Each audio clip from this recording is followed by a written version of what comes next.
सबको सादर नमस्ते। हम योग दर्शन का स्वाध्याय कर रहे थे। कल हमने योग दर्शन के प्रथम पाद समाधिपाद के 8वें मंत्र पर विचार किया था, प्रारंभ किया था 8वें मंत्र का, और हमने विशेष रूप से 7वें मंत्र में जो प्रमाण चल रहा था उस पर विचार किया था। महर्षि पतंजलि जी ने योग की परिभाषा देते हुए कहा है, योगस चित्त वृत्ति निरोध। योग चित्त वृत्तियों का निरोध है।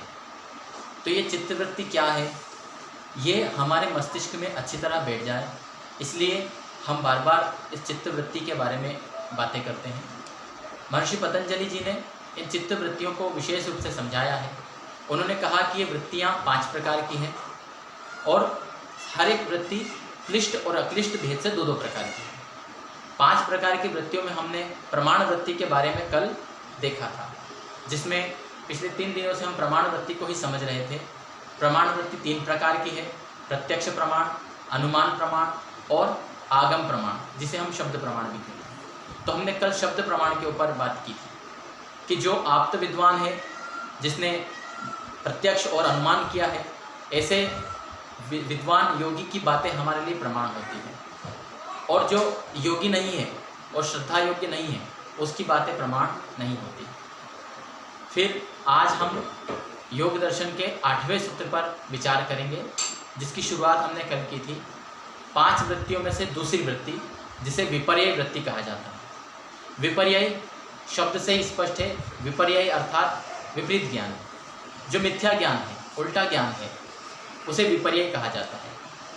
इसी विपर्यय को अविद्या भी कहा जाता है, इसी को क्लेश भी कहा जाता है। आज हम भाष्य में उसे देखेंगे। तो ये अविद्या क्या है, इस विषय को दूसरे पाद में महर्षि विशेष रूप से समझाएंगे। अभी हम इतना समझते हैं कि जो ज्ञान हम प्रत्यक्ष के द्वारा करते हैं, उससे जो विपरीत ज्ञान है, हम अगर प्रत्यक्ष से उल्टा ज्ञान कर लेते हैं तो वह प्रमाण नहीं रहता, वो विपर्यय बन जाता है। आइए हम सूत्र को देखते हैं। सूत्र है 8वां, विपर्ययो मिथ्या ज्ञानम अतद्रूप प्रतिष्ठम। विपर्यय मिथ्या ज्ञान को कहते हैं और जो कि उसके रूप में प्रतिष्ठित नहीं है। हम जिस वस्तु का साक्षात कर रहे हैं, हम जिस वस्तु का ज्ञान प्राप्त करना चाहते हैं, हम उसे देखते हैं, लेकिन उसकी वृत्ति हमारे चित्त में जो बनती है वह उल्टी बन जाती है, विपरीत बन जाती है। तो वस्तु का यथार्थ रूप नहीं होता, इसलिए उसको कहा अतद्रूप प्रतिष्ठम। उदाहरण के लिए कल भी कहा था, जैसे मान लो एक रस्सी पड़ी है और अंधेरा होने से या नेत्र ज्योति कम होने से हमें वो रस्सी सांप की तरह दिख जाती है। हमारे चित्त में क्या ज्ञान चला जाता है कि ये सांप है। हम उस समय उस तरह से व्यवहार करते हैं कि यह सांप है, किंतु वास्तव में वह सांप नहीं होता, वह रस्सी होती है। यदि हम रस्सी को रस्सी समझेंगे तो उस प्रत्यक्ष के कारण जो ज्ञान हो रहा है, जो वृत्ति बन रही है, उसे प्रमाण वृत्ति कहेंगे। लेकिन वही रस्सी जब हमें सांप दिखाई दे रही है तो यह विपरीत ज्ञान है, इसी को विपर्यय कहा जा रहा है। ऐसे हमारे जीवन में बहुत सारे उदाहरण हैं। हम अपने जीवन में बहुत सारी अविद्या पाले हुए हैं। ये कहें कि हमारे जीवन का कारण ही अविद्या है। हमारा जो जन्म होता है, जो हम बंधन में बंधते हैं, उसका कारण ही अविद्या है। महर्षि कपिल ने सांख्य दर्शन में कहा है, बंधो विपर्यय, अर्थात बंध का कारण विपर्यय है। उन्होंने कहा था कि ज्ञानेन जो है ज्ञान से मुक्ति होती, ज्ञानेन मुक्ति। तो ज्ञान से मुक्ति होती है और विपर्यय से बंध होता है, विद्या से बंधन होता है हमारा। तो उसी विपर्यय को हम आज समझ रहे हैं। महर्षि व्यास ने इस सूत्र की भाष्य में क्या कहा है उसे हम देखते हैं। आइए, महर्षि व्यास कहते हैं, सह कस्मान न प्रमाणम। वे यहाँ पर चर्चा कर रहे हैं कि यह जो विपर्यय व्यक्ति है, यह प्रमाण क्यों नहीं है। उन्होंने इस तरह से प्रश्न किया पहले महर्षि व्यास ने। यह प्रश्न क्यों उठा, इसलिए क्योंकि हम प्रत्यक्ष कर रहे हैं, वस्तु को देख रहे हैं। हमने रस्सी को देखा, हमें सांप दिखा, लेकिन हम देख तो रहे हैं, प्रत्यक्ष तो कर रहे हैं। तो फिर ये प्रमाण क्यों नहीं है हमें, क्योंकि वहाँ तो सांप दिखाई दे रहा है, उसको प्रमाण क्यों नहीं माना। तो उन्होंने कहा कि यतः प्रमाणेन बाध्यते, क्योंकि वह प्रमाण से बाधित हो जाता है। हमने रस्सी को देखा लेकिन हमें वो सांप दिखा, विपर्यय ज्ञान के कारण विपर्यय व्यक्ति उठी। तो ये प्रमाण इसलिए नहीं है क्योंकि किसी जिसकी नेत्र ठीक है या उजाले से जिसने देखा तो उसने रस्सी देखी, उसको प्रमाणित हो गया कि ये सांप नहीं रस्सी है, तो प्रमाण से ये बाधित हो गया। ये जो वृत्ति हमारी विपर्यय की उठी थी, यह बाधित हो गई, अर्थात खंडित हो गई। यानी कि हम जो देख रहे थे, समझ रहे थे, वो मिथ्या ज्ञान था। वास्तव में सत्य नहीं था, इसलिए उसको क्या कहा कि यह प्रमाण से बाधित हो गई। फिर कहा भूतार्थ विषयत्वात् प्रमाणस्य, क्योंकि प्रमाण तो क्या होता है, भूतार्थ विषयात्, जो वस्तु है उसके अर्थ वाला ही होता है, जो जैसी वस्तु उसको वैसा ही बताने वाला होता है। इसको यदि दूसरे शब्दों में कहें तो यथार्थ ज्ञान होता है प्रमाण। तो हमने पहले भी चर्चा की थी प्रमाण वृत्ति के बारे में कि प्रमाण वृत्ति क्या होती है, बिल्कुल यथार्थ होती है, जो वस्तु जैसी उसको वैसा ही दिखाती है वो वृत्ति प्रमाण मानी जाती है। और वही प्रत्यक्ष अनुमान और आगम के द्वारा यदि हमें विपरीत ज्ञान हो रहा है, वास्तविक यथार्थ ज्ञान नहीं हो रहा, तो वही क्या हो जाएगा, विपर्य वृत्ति हो जाएगी। अब समझ में आया आपको वृत्ति क्या होती है, विपर्य वृत्ति। एक उदाहरण दिया, एक और बात कही महर्षि ने, तत्र प्रमाणेन बाधनम अप्रमाणस्य दृष्टम, क्योंकि प्रमाण के द्वारा, वहाँ पर प्रमाण के द्वारा जो है अप्रमाण का बाधन हो जाता है। दृष्टम प्रत्यक्ष से, हम प्रत्यक्ष करते हैं टार्च से या किसी से, अगर देखते हैं कि रस्सी है सांप नहीं है तो वो प्रमाण हो गया, और उस प्रमाण से वो जो मिथ्या ज्ञान था वो बाधित हो गया, खंडित हो गया। तो इसलिए इसको प्रमाण नहीं कहना चाहिए, इस विपर्य वृत्ति को प्रमाण नहीं कहना चाहिए। ये बात महर्षि व्यास कह रहे हैं। अब आगे वे कहते हैं, एक उदाहरण देते हैं कि ये विपर्य वृत्ति किस तरह से होती है। तो उन्होंने कहा तद यथा, अर्थात जिस तरह द्विचंद्र दर्शनम सद विषयेण एक चंद्र दर्शनेन बाध्यते इति, कभी कभी दो चंद्रमा दिखाई दे जाते हैं जिनके नेत्रों में समस्या है, या कभी हम ऐसे भी आँखों को भी टेढ़ा करके देखते हैं तो हमें एक वस्तु दो प्रकार से दिखाई देती, दो दिखाई देती है। या कभी कोई मादक द्रव्यों का सेवन कर ले तो उसे दो, चार, पाँच दिखाई देने लगते हैं। तो वो क्या हो रहा है, क्या वो यथार्थ में 5 जने हैं? नहीं। यदि कोई जो है प्रत्यक्ष देखेगा, यदि प्रामाणिकता से देखेगा तो वो खंडित हो जाएगा, 5 नहीं, वो एक ही व्यक्ति। ऐसे ही चंद्रमा यदि 2 दिखाई देने लगे किसी को तो वो चंद्रमा प्रमाण के द्वारा बाधित हो जाते, 2 चंद्रमा नहीं, वहाँ एक ही चंद्रमा है।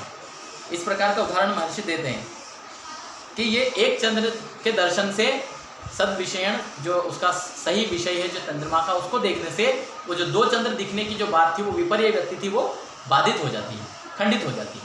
अर्थात विपर्य वृत्ति वो होती है जो वस्तु को जो है यथार्थ न दिखाए। चंद्रमा 2 दिख रहे थे, वो यथार्थ नहीं थे, और प्रत्यक्ष करके देखा तो एक ही, तो उससे वो खंडित हो गया। अब इसी को और खोल रहे हैं महर्षि व्यास, अविद्या, इस विपर्य को और खोल के बता रहे कि इसको क्या कहा जाता है, किसे कहा जाता है। तो कहा से अयम पंच पर्वा भवत्य अविद्या, से अयम यानी सा अयम, तो वह यह कौन, अविद्या या विपर्य। विपर्य को यहाँ अविद्या से कहा जा रहा है। देखो पंच पर्वा भवती अविद्या, वो अविद्या 5 प्रकार की। पर्वा बोलते हैं, पर्व आपने देख सुना होगा, महाभारत में पर्व होते हैं, शांति पर्व, भीष्म पर्व, वो एक प्रकार से विभाजन करने की बात कहते हैं, जहाँ इतने खंड है उसके, खंड को पर्व कहा जाता है। हमारे हाथों में जो ये 1, 2, 3, एक उंगली में 3 पोरे, इनको अपन क्या बोलते हैं, पोरे। तो ये पोरे हैं, 1 पोरा, 2 पोरा, 3 पोरा, तो इनको संस्कृत में बोलते हैं पर्व, 1 पर्व, 2 पर्व, 3 पर्व। तो वो जो अविद्या है वो कितने पर्व वाली है, 5 पर्व वाली। अर्थात अविद्या कितने प्रकार की है, 5 प्रकार की। कौन कौन सी, तो कहते हैं अविद्या, अस्मिता, राग, द्वेष, अभिनिवेशः, क्लेशा इति। ये जो क्लेश हैं यही विपर्य है, यही अविद्या है। ये जो क्लेश जब होते हैं तो ये अविद्या के कारण होते हैं। अब समझ में आया, हमारे जीवन में जितनी भी क्लिष्ट वृत्तियां हैं वो सारी विपर्य वृत्तियां हैं एक तरह से। कहने का मतलब ये है कि ये जो क्लेश है इनको भी अविद्या कहा जाता है। आगे हम देखते हैं, एत एव स्वसंज्ञाभिस्तमो मोहो महामोह तामिश्र अंधतामिश्र इति। महर्षि व्यास कहते हैं इन्हीं अविद्या, अस्मिता, राग, द्वेष, अभिनिवेश को इनके दूसरे नाम भी हैं। वो नाम कहते हैं कि उनको कहा है तम, मोह, महामोह, तामिश्र और अंधतामिश्र। अर्थात अविद्या को कहा तम, अस्मिता को कहा मोह, और राग को कहा महामोह। ऐसे उनके दूसरे नाम भी बताए। इन्हीं को तम, मोह, महामोह, तामिश्र और अंधतामिश्र कहा जाता है। ठीक है, समझ में आया। ये अविद्या के 5 भेद बताए। हम विपर्य वृत्ति को पढ़ रहे हैं, उस विपर्य वृत्ति को खोलते हुए महर्षि व्यास जी ने उसका विस्तार से वर्णन कर दिया। तो यहाँ पर ये कहा आगे, एते चित्तमल प्रसंगेन अभिधास्यन्ते, इनको चित्तमल के प्रसंग में बताया जाएगा। ये जो क्लेश है ना, इनके बारे में आगे वर्णन आएगा, तो महर्षि व्यास कहते हैं कि इनको वहीं पे बताया जाएगा, चित्त के मल के विषय में। तो यहाँ हमने देखा आज विपर्य वृत्ति, आपको क्लियर हो रही है विपर्य वृत्ति क्या है। अब हम थोड़ा सा इस पर विचार करके चलते हैं, हम पीछे से अपने आप को तारतम्य जोड़ते हैं। मैंने कहा था ना, जब हम पढ़ते रहें तो हमारा चित्त पीछे भी जुड़ा रहे कि हमने इसके पहले क्या पढ़ा था और हम प्रारंभ से क्या पढ़ते आ रहे हैं, तो हमें पूरा योग दर्शन क्या है वो समझ में आएगा। तो मैं आपको इस विपर्य वृत्ति पर लाता हूँ, 1 मिनट के लिए पिछला हम रिवीजन करते हैं। इसके बाद की जो वृत्ति आएगी, तीसरी वृत्ति, उसको कहा है विकल्प वृत्ति, उसका हम कल विचार करेंगे उस पर। अभी हम विपर्य तक ही रुकते हैं। हमने देखा था कि योग किसे कहा, चित्त वृत्तियों के निरोध को योग कहा। चित्त वृत्तियों के निरोध को योग कहा जाता है। चित्त वृत्ति क्या है, तो उन्होंने कहा चित्त वृत्ति 5 प्रकार की होती है, उनको हमें रोकना है। योग की अवस्था में रुकती है, अन्यथा ये नहीं रुकती है। सामान्य रूप से हम वृत्तियों में ही व्यवहार करते हैं।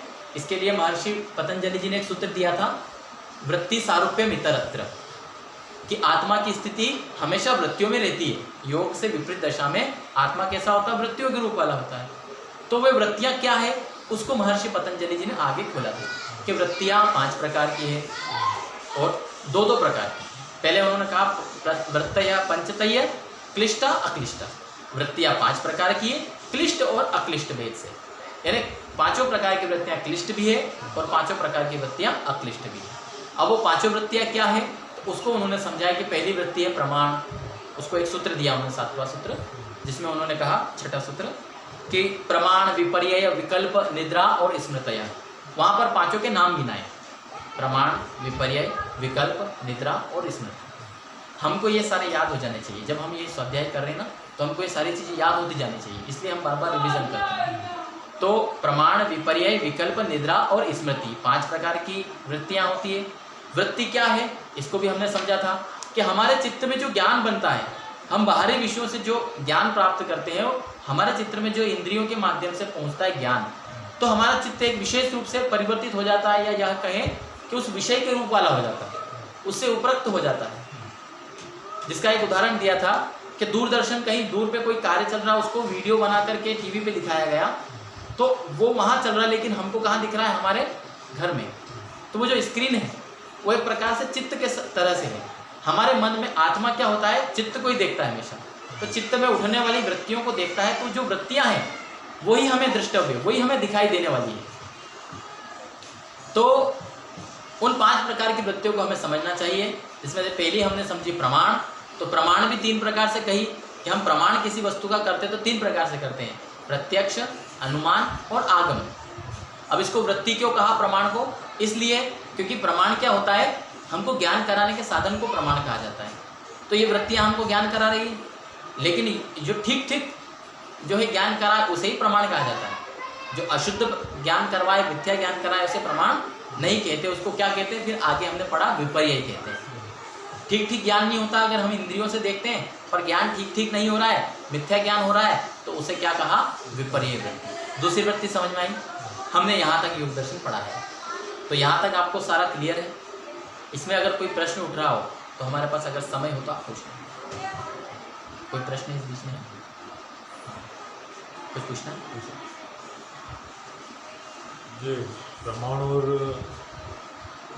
जो अनुमान आगम है, इसको थोड़ा सा एक बार और देख लेते हैं। हमने देखा था 5 प्रकार की वृत्तियाँ, जिसमें से पहली वृत्ति है प्रमाण। वो प्रमाण वृत्ति 3 प्रकार की, प्रत्यक्ष, अनुमान और आगम प्रमाण।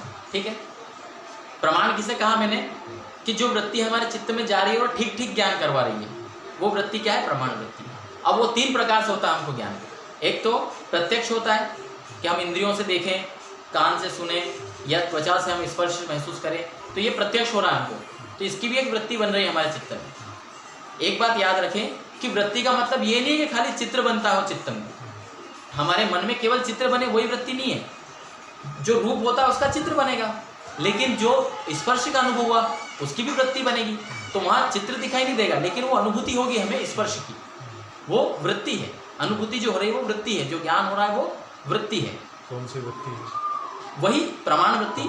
प्रत्यक्ष के अंतर्गत हम देख रहे हैं ना, प्रमाण के अंतर्गत प्रत्यक्ष हो रहा है। अभी जैसे हम यहाँ बैठे हैं तो हमें नीचे से अगर कुछ चुभ रहा है या आराम लग रहा है बैठे, तो उसको क्या कहा जा रहा है कि वो अनुभूति हमारे चित्त में पहुंच रही है, तो वो प्रत्यक्ष हो रही है, इसको कहा प्रत्यक्ष।